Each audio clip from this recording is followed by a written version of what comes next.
चूके खेमे के पीटे छत्रपों का रुदन पार्ट 2।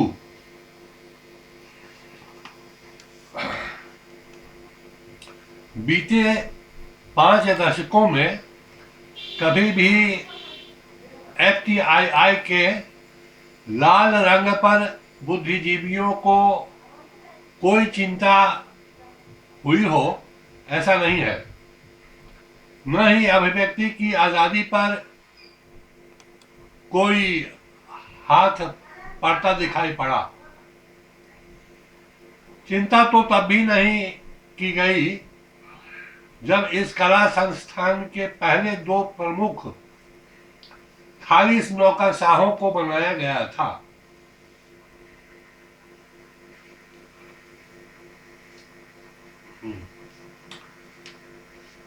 महेश भट्ट के पिता कांग्रेस के नेता थे।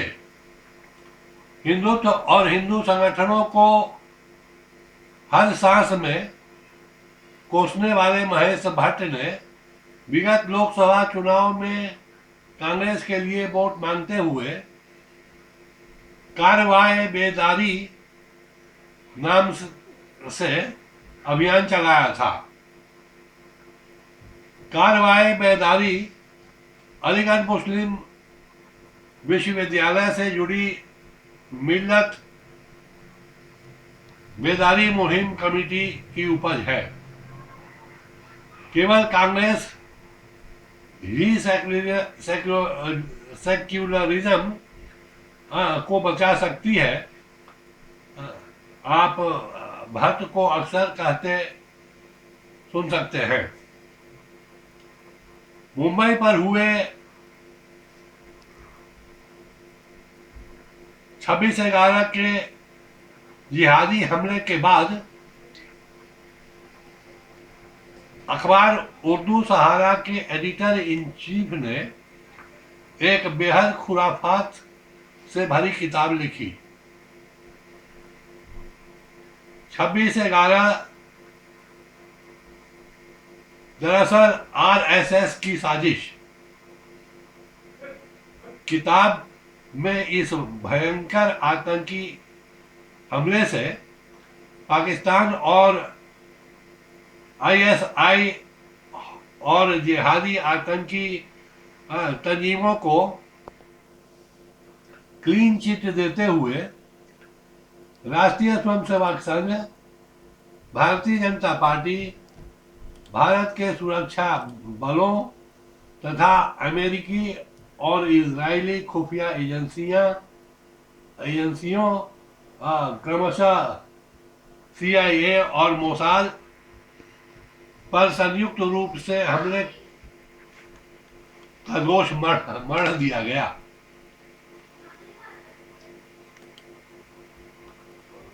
किताब में यह भी दावा किया गया था कि इंडियन मुजाहिदीन वास्तव में बजरंग दल का छद्म नाम है और संघ और विश्व हिंदू परिषद मुसलमानों को बदनाम करने के लिए कूटनामों से आतंकी हमले कर रहे हैं।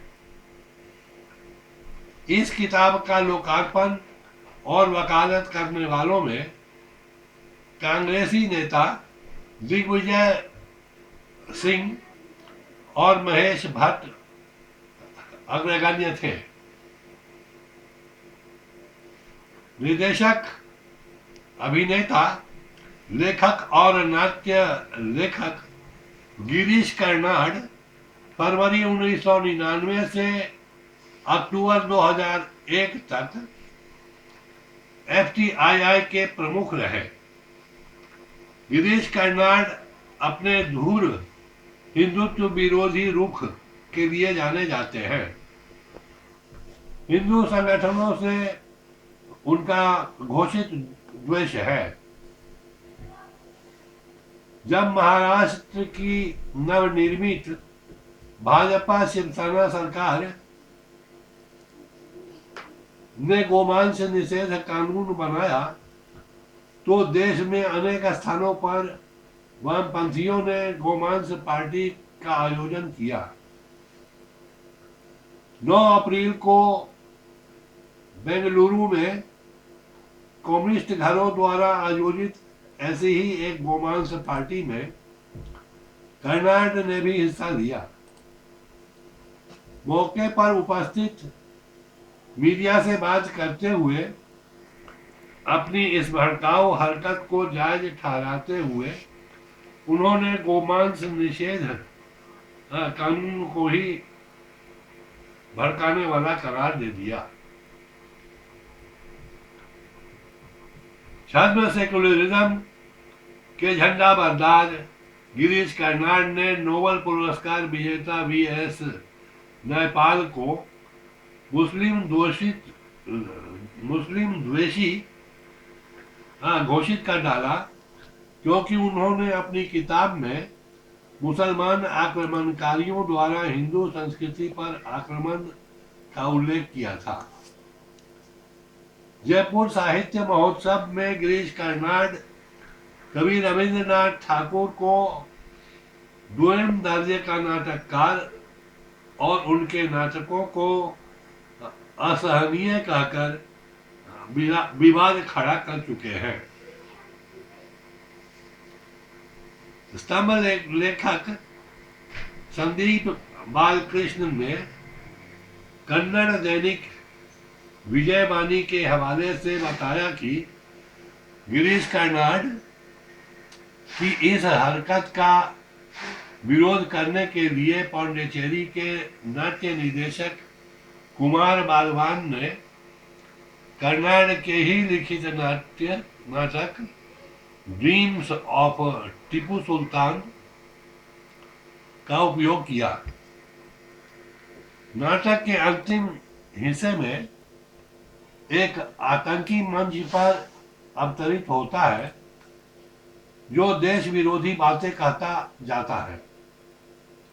चूंकि कर्नाड के मूल नाटक में ऐसा कोई दृश्य नहीं है, इसलिए अबाक दर्शक समझने की कोशिश में लगे रहते हैं कि अचानक आतंकी को मार दिया जाता है।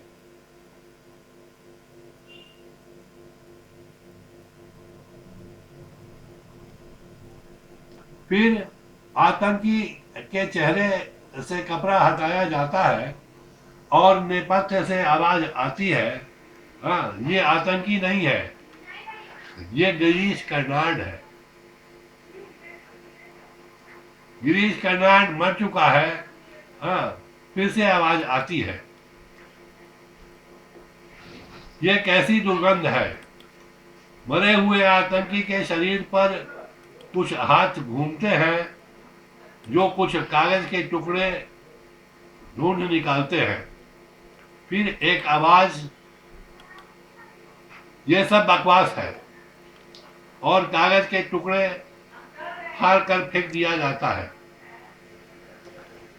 इस प्रस्तुति से बौखलाए कर्नाड समर्थक जब हंगामा करने लगे तो निर्देशक ने मंच पर आकर कहा, यदि टैगोर को द्विम दर्जे का नाटककार कहना अभिव्यक्ति की आजादी है, तो कर्नाड के नाटकों को बकवास कहना भी अभिव्यक्ति की आजादी है।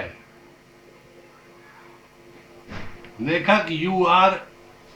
अनंत मूर्ति मार्च 2005 से मार्च 2011 तक FTII के अध्यक्ष रहे।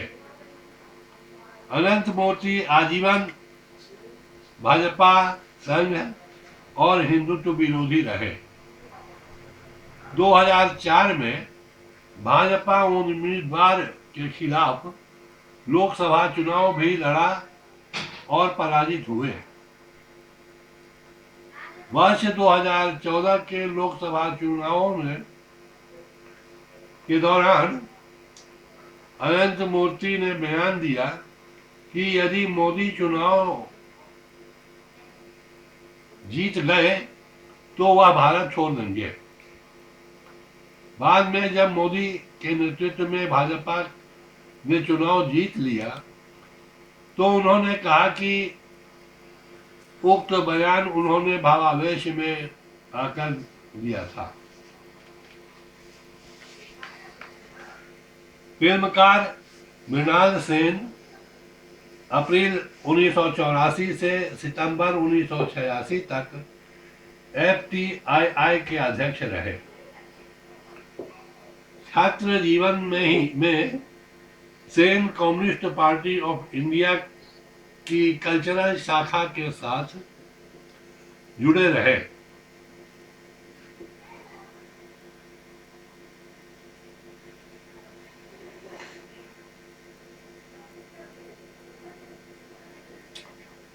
उनकी मार्क्सवादी सोच जग जाहिर है, जिसकी छाप उनकी फिल्मों पर भी दिखाई देती है।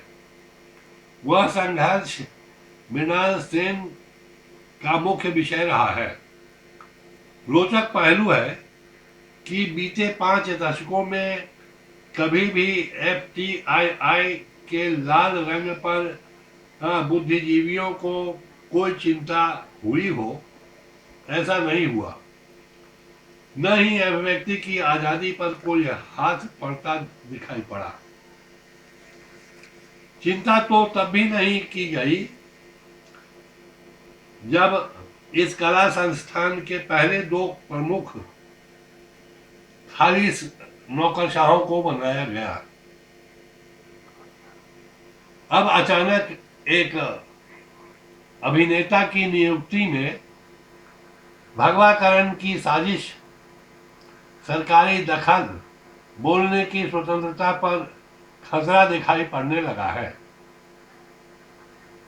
परिसर के बाहर उठने वाले विरोधी स्वरों में प्रायः अपर्णा सेन, नंदिता दास और विशाल भारद्वाज जैसे फिल्मकार शामिल हैं, जिनकी वैचारिक प्रतिबद्धताएं किसी से छिपी नहीं है। विशाल ने हैदर फिल्म के माध्यम से जम्मू कश्मीर पर जो विशाल झूठ दर्शकों के सामने परोसा है, वह उनकी वैचारिक पृष्ठभूमि को साफ साफ रेखांकित कर देता है। हाल ही में हड़तालियों द्वारा कांग्रेस उपाध्यक्ष राहुल गांधी से समर्थक मांगा गया है। आश्चर्य नहीं कि मुद्दों की तलाश में भटक रही कांग्रेस और उनके युवराज उस ओर लपक गए।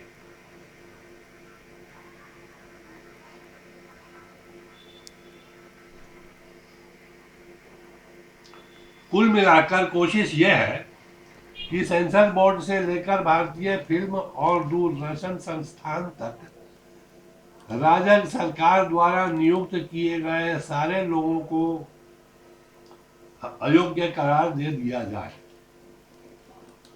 उन्हें संघ का एजेंट और भगवा एजेंट वाला कहकर विवाद खड़े किए जाए, ताकि दर्शकों से विश्वविद्यालय से लेकर कला अकादमियों तथा दूसरे संस्थानों में जमी हुई मार्क्सवादी, माओवादी, लेनिनवादी, तलछट तथा वंशवादी चाटुकारों को बचाया जा सके।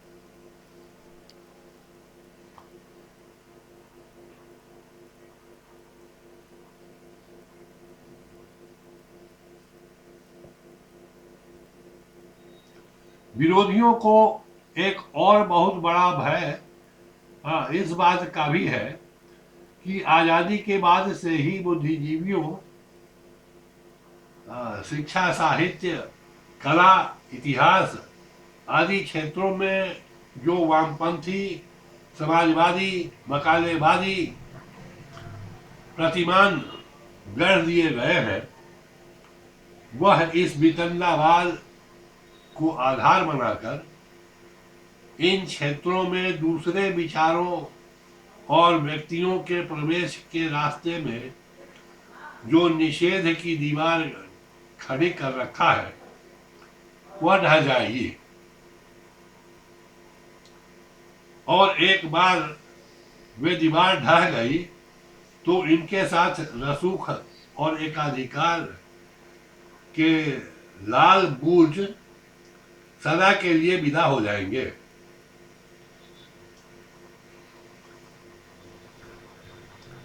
वैसे भी आज तक इन बुर्जों को सहने वाला सत्ता का हाथ भी अब मौजूद नहीं है।